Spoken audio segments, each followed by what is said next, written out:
Hai, jumpa lagi dengan saya, Miss Sri, dari Rumah Pendidikan dalam acara Grammar Forum. Kali ini kita akan belajar tentang the components of language. Oke.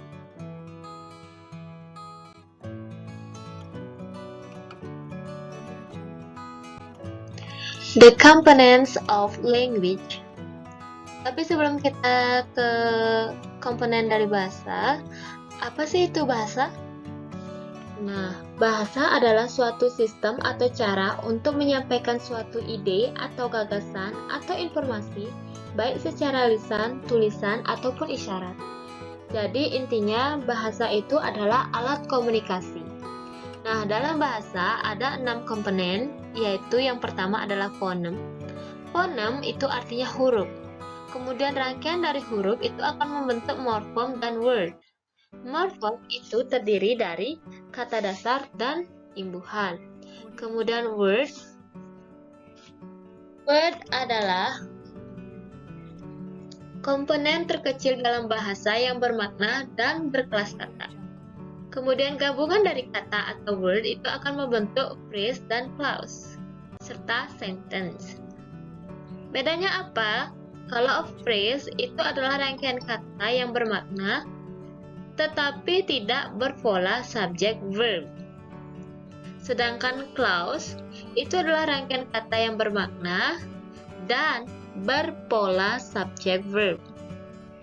Sedangkan sentence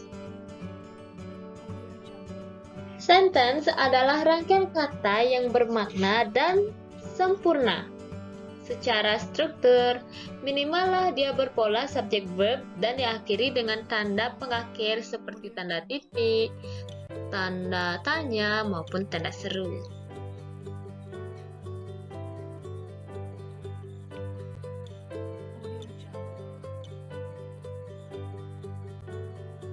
Apa sih itu fonem? Fonem itu artinya komponen terkecil bahasa yang tidak memiliki makna, atau dengan kata lain, fonem itu huruf. Kemudian, kalau morfem itu adalah komponen bahasa yang merupakan kata dasar dan kata imbuhan.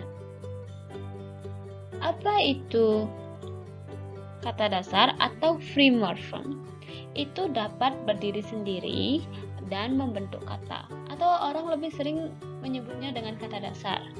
Kemudian, apa itu bond morphem? Itu adalah sebuah suku kata yang tidak bisa berdiri sendiri, atau orang sering menyebutnya dengan imbuhan atau afiks. Afiks itu ada 2 jenis, yaitu prefiks awalan dan sufiks akhiran. Tapi kalau dalam bahasa Indonesia itu ada 3, yaitu awalan, akhiran, dan sisipan. Tapi kalau dalam bahasa Inggris itu ada 2, yaitu prefiks awalan dan sufiks akhiran. Contohnya dalam bahasa Indonesia yaitu misalnya kata kesedihan. Ke merupakan awalan atau prefiks. Kemudian sedih merupakan free morphem atau kata dasar. Kemudian and ini merupakan sufiks atau akhiran. Dan apa sih bahasa Inggris kesedihan? Yaitu sadness. Nah, sad ini merupakan free morphem atau root word atau kata dasar. Kemudian ness merupakan sufiks atau bond morphem. Jadi, morphem ini adalah kata dasar dan kata imbuhan.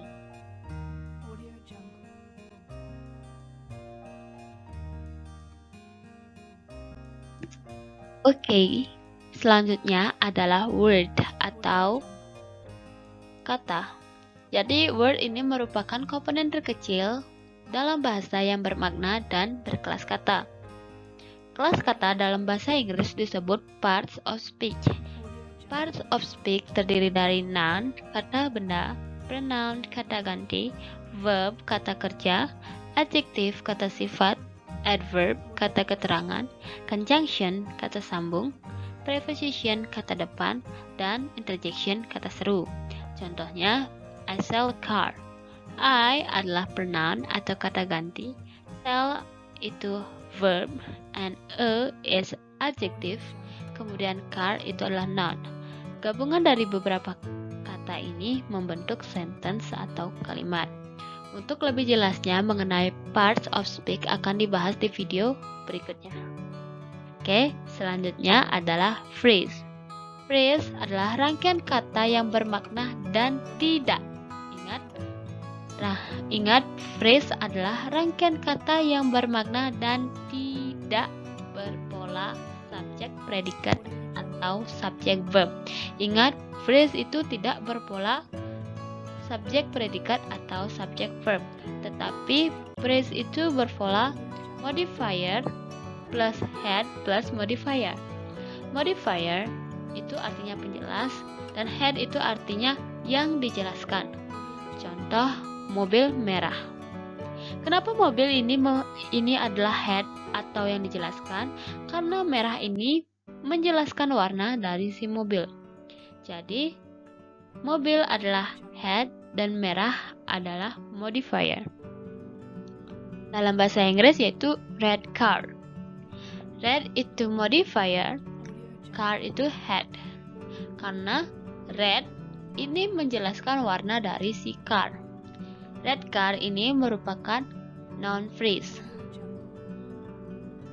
Phrase itu ada 9 jenis, yaitu noun phrase, adjective phrase, adverbial phrase, verb phrase, gerund phrase, to infinitive phrase, participle phrase, prepositional phrase, and exclamatory phrase.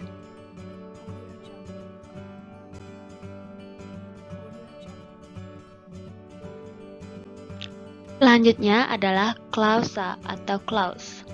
Clausa itu adalah rangkaian kata yang bermakna dan berpola subjek, predikat, atau subjek verb. Bisa menjadi kalimat atau bagian dari kalimat. Kemudian clausa ini terdiri dari dua bagian, yaitu main clause atau sering disebut dengan independent clause, kemudian subclause atau sering disebut dengan dependent clause.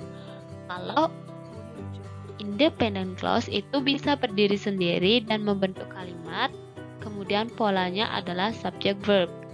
Kalau subclause atau dependent clause itu tidak bisa berdiri sendiri dan berpola conjunction plus subject plus verb. Contohnya, Hannah cries because Raka goes. Hannah itu adalah subjek, cries itu artinya verb, because itu adalah conjunction, Raka itu subjek, goes itu verb. Hannah cries merupakan main clause karena polanya adalah subjek verb. Kemudian Hannah cries itu main clause atau independent clause karena polanya subjek plus verb. Kemudian kalau because Raka goes ini adalah subclause atau independent clause karena polanya conjunction plus subject plus verb. Gabungan dari main clause dan subclause atau gabungan dari independent clause dan dependent clause ini membentuk sentence atau kalimat. Tetapi jika hanya kalimatnya itu adalah Hannah cries atau Hannah menangis, subject plus verb itu disebut sentence. Kenapa?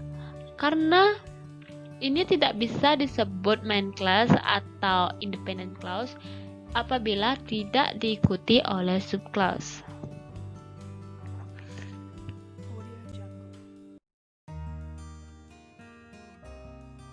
Terakhir adalah sentence atau kalimat.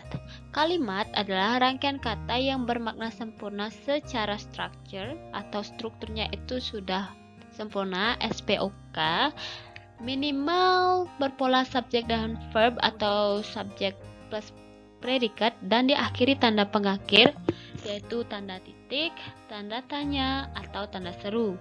Contohnya some reads itu juga bisa disebut sentence. Kemudian some reads English book ini juga bisa disebut sentence. Kemudian some reads English books at Krishna ini juga bisa disebut sentence. Ingat, kalimat itu berpola secara penuh SPOK seperti subject, verb, object, adverb. Ini SPOK. itu juga bisa disebut sentence, dan setidak-tidaknya minimal berpola subject verb itu juga bisa disebut sentence, dan diakhiri tanda pengakhir atau tanda titik, tanda tanya, atau tanda seru.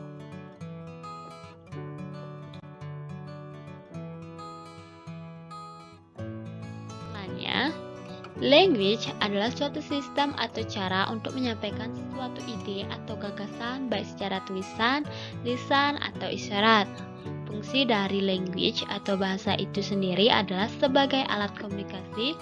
Kemudian komponen dari bahasa itu ada fonem atau huruf, morfem, kata dasar dan kata imbuhan, kemudian word itu kata, phrase itu rangkaian kata yang bermakna dan tidak, garis bawahi kata tidak berpola, subject plus verb. Kemudian clause itu rangkaian kata yang bermakna dan berpola, subject plus verb. Kemudian sentence adalah rangkaian kata yang bermakna sempurna secara struktur atau SPOK dan diakhiri dengan tanda baca pengakhir.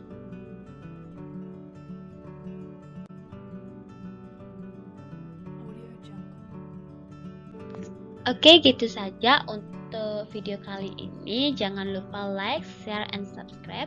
Dan jika Anda ingin mendownload PowerPoint ini, Anda bisa mendownload dalam link yang ada di deskripsi box. Oke? See you in the next video.